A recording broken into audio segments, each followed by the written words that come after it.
भाई जो गुरु वचन पे डट गए, कट गए फंद 84।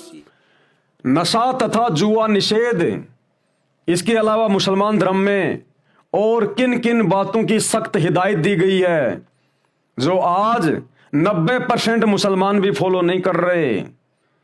और ये सारा का सारा ज्ञान उस कबीर परमेश्वर ने इस शैतान को दिया था 5 वेद देकर, लेकिन 5वां वेद इसने छुपा दिया। 4 वेद इसने ब्रह्मा को दे दिए, ब्रह्मा ने फिर ये नीचे दे दिए। कुछ काल ने आयतें उतार दी मुसलमान धर्म के नबियों पर। तो क्या क्या शिक्षाएं दी गई हैं एक नेक नागरिक बने रहने के लिए। सूर अल बकरा नंबर 2 आयत नंबर 219, शराब तथा जुए में बड़ी खराबी है, महापाप है। शराब और जुए में बड़ी खराबी है। परमात्मा बहुत नाराज होता है, सतगुरु बहुत नाराज होता है जो व्यक्ति शराब पीता है या जुआ खेलता है, क्योंकि इन जगहों पर शैतान का निवास है, काल निवास करता है इन जगहों पर। हमने महाभारत के राजा परीक्षित की कथा तो सुनी होगी ना, उसमें काल ने इन जगहों पर निवास करने की आज्ञा मान रखी है। तो जहां पर शराब का कारोबार होता है, शराब जहां पर पिलाई जाती है, जैसे दारू के ठेके, दारू की फैक्ट्रियां, बियर बार वगैरह, ये क्लब वगैरह, यहां पर शैतान का वास होता है। कब किसके साथ में झगड़ा हो जाए, कब कोई किसको गोली मार दे, लठ मार दे, कोई भरोसा नहीं। और जुआ, आजकल ये जो शेयर मार्केट है इसको जुआ कहते हैं। जुए का दूसरा नाम है शेयर मार्केट। तो सच्चे खुदा की सच्ची इबादत करने वाले भक्तों को शेयर मार्केट से दूर रहना चाहिए। ये एक रिस्क है, जुआ है ये, जुआ जहां पहले आप जी पैसे लगाते हैं और इस उम्मीद में कि मेरे पैसे घर बैठे बैठे डबल टिबल चौबल हो जाएंगे, और यदि पैसा डूब गया तो निराश होकर माथा पकड़ के बैठ जाओ, आत्महत्या कर लो, सुसाइड कर लो। तो ये जुआ है। ऐसी जगहों पर शैतान निवास करता है। तो भगत ने इन चीजों के आसपास भी नहीं होना चाहिए। दूसरा, ब्याज लेना पाप है। किसी भी धर्म के व्यक्ति के लिए ब्याज लेना पाप है। जो व्यक्ति ब्याज पे धंधा करता है या किसी की ब्याज पे मदद करता है, वो कभी भी अल्लाह को प्राप्त नहीं कर सकता, कभी भी सतगुरु की सच्ची भक्ति नहीं कर सकता। यदि कोई व्यक्ति आपसे उधार पैसे मांग रहा है, चाहे आपका रिश्तेदार है, चाहे कोई भी है, तो आपने विचार करना चाहिए कि वो मजबूर है, उसको जरूरत है, इसीलिए तो बेचारा तुमसे पैसे के लिए हाथ फैला रहा है। और ऊपर से तुम उस पर ब्याज ठोक रहे हो, तो तुम उसके ऊपर जुल्म कर रहे हो। उस अल्लाह के बंदे को तुम दबा रहे हो, तुम उसके ऊपर जुल्म कर रहे हो। एक तो मजबूरी में बेचारा तुमसे पैसे मांग रहा है, और ऊपर से तुम उसके ऊपर ब्याज डाल रहे हो, तो तुम अल्लाह को नाराज कर रहे हो।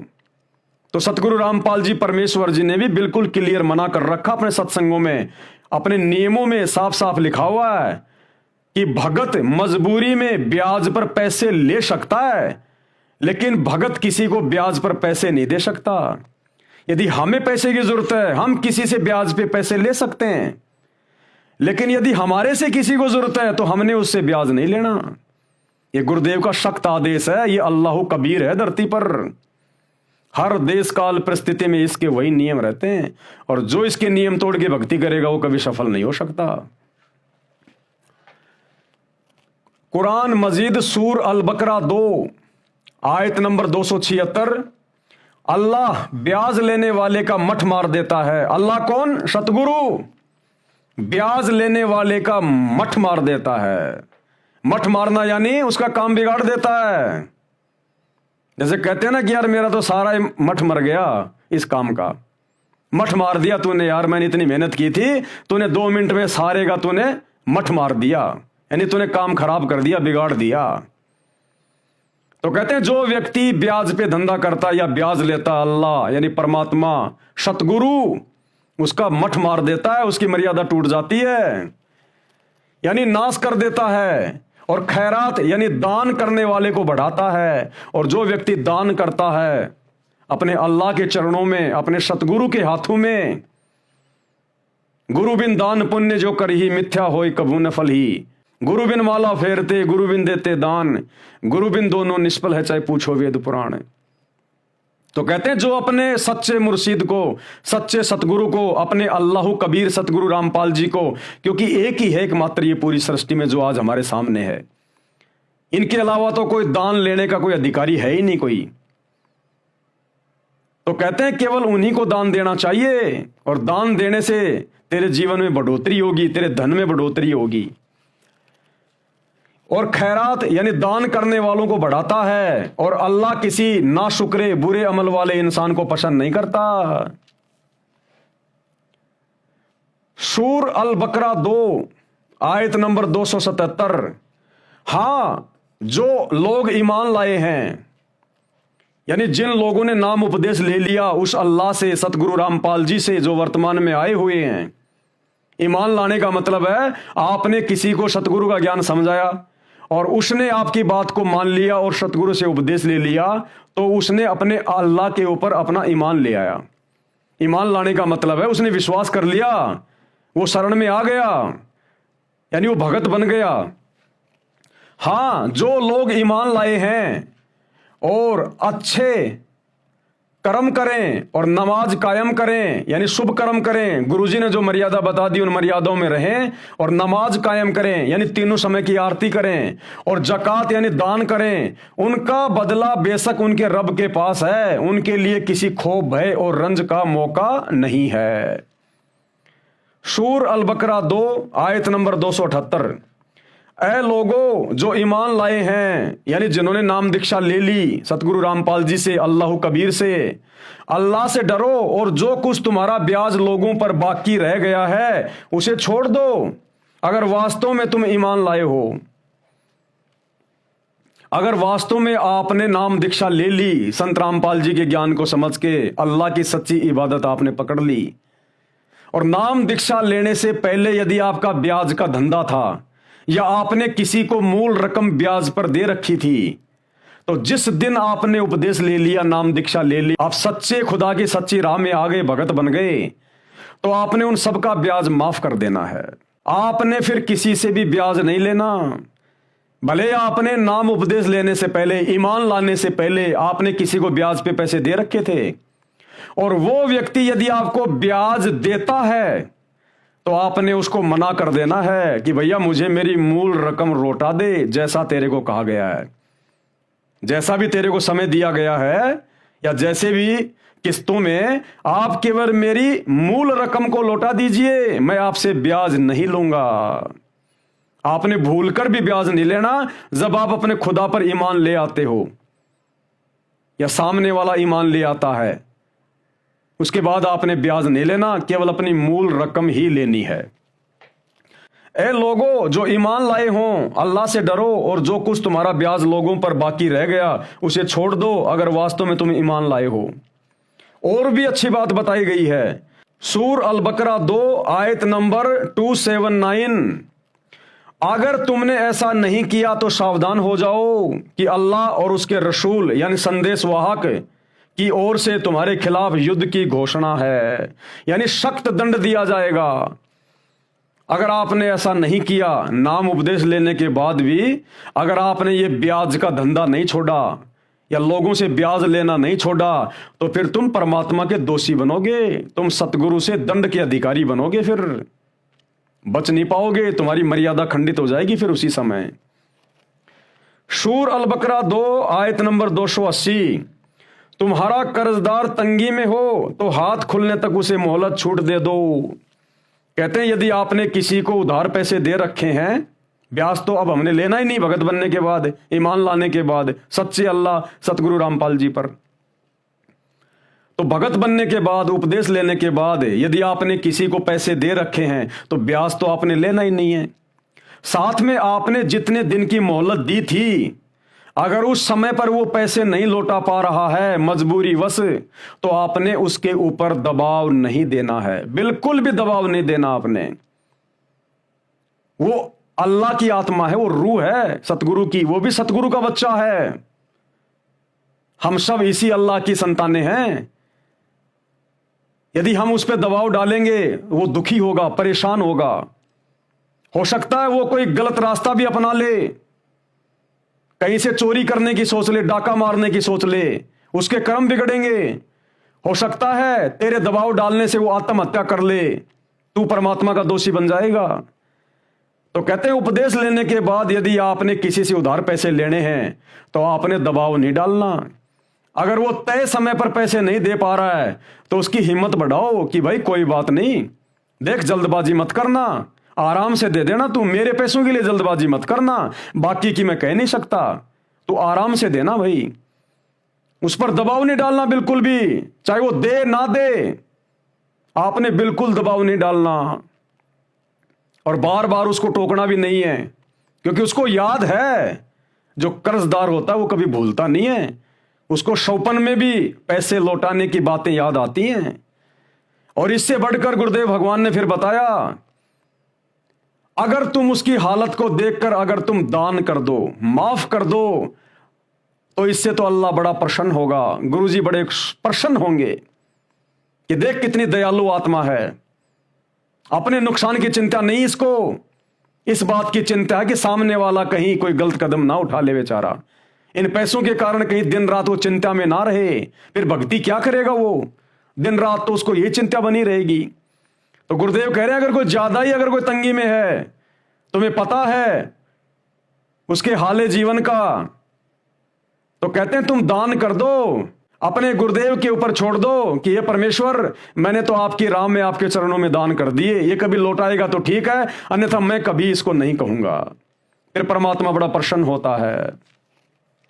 आयत नंबर 280, तुम्हारा कर्जदार तंगी में हो तो हाथ खुलने तक उसे मोहलत यानी छूट दे दो, और अगर दान कर दो यानी माफ कर दो तो ये तुम्हारे लिए अधिक अच्छा है। अगर तुम समझो तो ये तुम्हारे लिए बहुत अच्छी बात है अगर तुम वो पैसे माफ कर दो तो। लेकिन माफ केवल ऐसी हालत में करना जब तुम्हें लगे कि वास्तव में ये व्यक्ति मजबूर है और ये व्यक्ति अब पैसे नहीं दे पाएगा। तो ऐसी स्थिति में उस व्यक्ति को मानसिक टेंशन से बाहर निकालने के लिए आप उसे कह दीजिए कि भाई साहब मेरे पैसों की कोई चिंता मत करना, आप नहीं दोगे तो भी कोई दिक्कत नहीं है, दे दोगे तो भी कोई दिक्कत नहीं है, आधे दे दोगे तो भी कोई दिक्कत नहीं है, मैं आपसे कभी नहीं मांगूंगा, मेरे पैसों के लिए आप चिंता मत करना, आप आराम से रहो, बढ़िया खाओ पियो कमाओ आप। तो उस व्यक्ति की आत्मा कितनी खुश होगी, तुम्हें कितनी दुआ देगा। हालांकि हमें उनकी दुआओं की जरूरत नहीं है, हमें तो केवल अपने अल्लाह से लेना, अपने गुरु से लेना जो भी है। लेकिन आत्मा तो जब सुखी होती है तो ऑटोमेटिक वो जो सवाब होता है वो तो मिलेगा ही मिलेगा। तो गुरुदेव कह रहे हैं अगर तुम माफ कर दो तो इससे बड़ी तो कोई बात ही नहीं। फिर जकात यानी दान करना चाहिए। सूर अल बकरा 2 आयत नंबर 261, जो लोग अपना माल यानी धन अल्लाह के मार्ग में खर्च करते हैं, यानी अपने सच्चे सतगुरु को दान करते हैं, अपने सुपात्र सतगुरुदेव भगवान को जो लोग दान करते हैं, ज्योति करवाते हैं, पाठ करवाते हैं, खुला दान देते हैं अपने गुरु को, जो लोग अपना माल अपना धन अल्लाह के मार्ग में खर्च करते हैं, उनके खर्च की मिसाल ऐसी है जैसे एक दाना बोया जाए उससे 7 बालें निकलें और हर बाल में 100 दाने हों। इस तरह अल्लाह जिसके कर्म को चाहता है बढ़ोतरी प्रदान करता है, वह समाई वाला भी है और सर्वज्ञ भी है। अब यहां पर ये मस्जिदों में जाकर मुल्ला मौलवियों को या मंदिरों में जाकर पुजारियों को दान करने की बात नहीं हो रही है, ये दान अल्लाह को करने की हो रही है। और अल्लाह कबीर वो सच्चे मुर्शिद के रूप में धरती पे आता है। वो अल्लाह मंदिरों में नहीं बैठता, वो मस्जिदों में नहीं बैठता, वो जानवर नहीं है जो मुल्ला मौलवियों ने या पंडितों ने उसको रस्सियों से मंदिरों में मस्जिदों में बांध रखा होगा, केवल वही मिलेगा। वो तो कण कण में है और संत रूप में धरती पर आया हुआ है, सतगुरु रामपाल जी के रूप में। इस अल्लाह को वर्तमान में दान करने की बात हो रही है। इस अल्लाह कबीर सच्चे रहनुमा सतगुरु रामपाल जी के अलावा इस पूरे ब्रह्मांड में वर्तमान में कोई दान लेने का अधिकारी नहीं है। अगर आप किसी अन्य को दान दे रहे हैं, मंदिर में, मस्जिद में, चर्च में, गुरुद्वारों में, मुल्ला मौलवियों को, पंडितों को, नकली धर्मगुरुओं को, आप अल्लाह के दोषी हो रहे हैं, क्योंकि वो कुपात्र हैं। कुपात्र वो आपके दान धर्म का कभी भी सदुपयोग नहीं कर सकते, और यदि आपके धन का दुरुपयोग हुआ तो फिर नुकसान आपको भी उठाना पड़ेगा।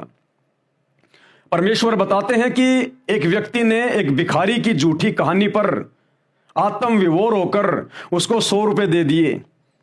बाकी दिन वो भिखारी आधा बोतल पीता था, उस दिन पूरी बोतल ले आया। ज्यादा नशा हो गया, घर पर आकर उसने बच्चों के साथ में मारपीट कर दी, ज्यादा मारपीट कर दी। उसकी पत्नी अपने 2 छोटे छोटे बच्चों को लेकर कुएं में कूद गई। उस महाशय के 100 रुपए के दान ने जो आंख बंद करके दे दिया, उसने कुपात्र को दे दिया। उस 100 रुपए के दान ने एक परिवार को तबाह कर दिया। तो वर्तमान में इस पूरी पृथ्वी पर, पूरी कायनात में वो अल्लाह अकबर ही है जिसको दान करना चाहिए। और वो अल्लाह अकबर वर्तमान में सतगुरु रामपाल जी के रूप में धरती पे प्रकट है। उनके बेटा बेटी को भी दान नहीं करना चाहिए, यानी सतगुरु रामपाल जी के बेटा बेटी भी सुपात्र नहीं है, उनके रिश्तेदारों को भी दान नहीं करना चाहिए। केवल अपने गुरु के हाथों में दान देना चाहिए, तब जाकर आपका दान सही ठोर ठिकाने लगेगा और तब उसके बदले में गुरुदेव भगवान आपको अनंत गुना देंगे। जैसे एक गेहूं का बीज जमीन में डाला जाता है, वो एक बाल बन के खड़ा होता है और एक बाल में 100-100 दाने होते हैं। तो यदि सच्चे सतगुरु को दान किया जाएगा, सुपात्र को, अल्लाह कबीर को, तो वो दान आपका फलेगा। जो लोग अपना माल यानी धन अल्लाह के मार्ग में खर्च करते हैं, उनके खर्च की मिसाल ऐसी है जैसे एक दाना बोया जाए, उसे 7 बालें निकलें और हर बाल में 100 दाने हों। इस तरह अल्लाह जिसके कर्म को चाहता है बढ़ोतरी प्रदान करता है। वह सफाई वाला भी है और सर्वज्ञ भी है, सब कुछ जानने वाला है। सूर अल बकरा 2 आयत नंबर 262। जो लोग अपना माल यानी धन अल्लाह के मार्ग में खर्च करते हैं और खर्च करके फिर एहसान नहीं जताते, न दुख देते हैं, उनका बदला उनके रब के पास है और उनके लिए किसी रंज यानी चिंता तथा खौफ यानी भय का मौका नहीं है। यानी उसको कोई चिंता तथा भय की आवश्यकता नहीं है। परमात्मा उनकी रक्षा करता है, धन भी वृद्धि करता है। यानी अपने सच्चे मुर्शिद, सच्चे सतगुरु अल्लाह कबीर को दान करने के बाद जो व्यक्ति कहीं उसका जिक्र नहीं करता है मान बढ़ाई के लिए कि मैंने इतना दान कर दिया, मैंने इतनी ज्योतियां करवा दी, मैंने इतने पाठ कर दिए, मैंने खुला पाठ करवा दिया, मैंने इतने रुपए दान में दे दिए, कहते हैं उसका सारा धन बेकार चला जाएगा, सारा दान उसका निष्फल हो जाएगा। अगर इस हाथ से दान कर रहे हो, इस हाथ को पता भी नहीं चलना चाहिए। अगर आपने दान करके 20 जगह यदि आपने उसका बखान कर दिया कि मैंने इतना दान कर दिया, तो कहते हैं तेरा वो लिया दिया सब कुछ समाप्त हो जाएगा। तूने दान जो किया है, तूने अपने मोक्ष के लिए किया है, दुनिया के लिए नहीं किया। तूने अपने संकटों को, अपनी आपत्तियों को टालने के लिए किया है। उस दान करने से तेरे दुख टलेंगे, दुनिया के नहीं टलेंगे। तो फिर दिखावा किस बात का, अहंकार किस बात का? जो लोग दान धर्म करके अहंकार करते हैं, दिखावा करते हैं, उसका बखान करते हैं, सतगुरु उनसे नाराज होता है, उनका दान कभी सफल नहीं होता। भाई जो गुरु बचन पे डट गए, कट गए फंद 84 के, कट गए फंद 84 के, कट गए फंद 84 के।